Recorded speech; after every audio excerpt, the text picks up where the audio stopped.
So I work for a company called Scorpion Security Products.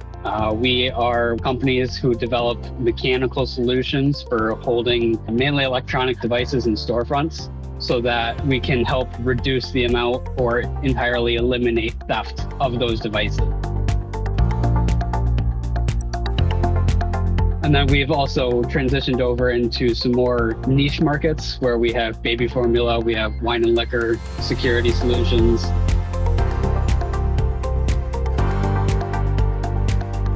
For the end product, yes, we would still be going injection molding because of the quantities.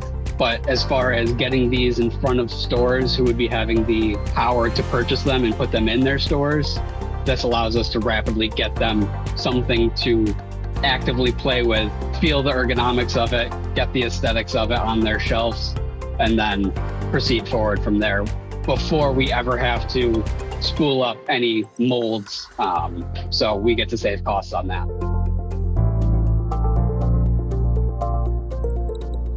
So with our baby formula solution, we have a rotary disc. We had so many iterations, and all of those iterations happened over the course of a week, going from a 2-piece housing with the gear up to a single piece. Significant savings on our end because it cut a mold that we had to make, as well as now you don't have to assemble these. And so that cuts costs in that aspect as well. So actually one thing I did find out is your slicer overestimates the amount of time, which has been a nice surprise. I've been pushing it a little harder to get about 3.5 to 4 times faster so we can get a lot of iterations out within a single day.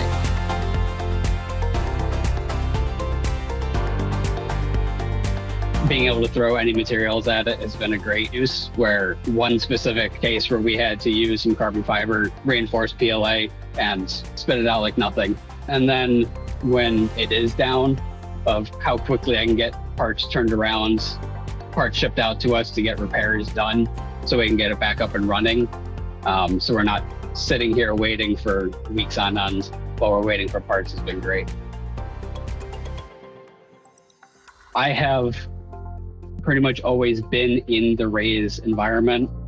So in my previous company, we had a Pro 2 Plus that gave me more control over even just layer heights, speeds, and slicing profiles, and all the various settings that weren't necessarily available in the other slicers that we were using. You keep making updates to it. It's been fun looking through the patch notes and seeing what has changed and going in, trying to play with some of the new settings. I had a ball on a stick that we did just as kind of a proof of concept thing of what can we really push this thing to do, and we can get it to do some crazy things with just the basic profiles that you guys provide.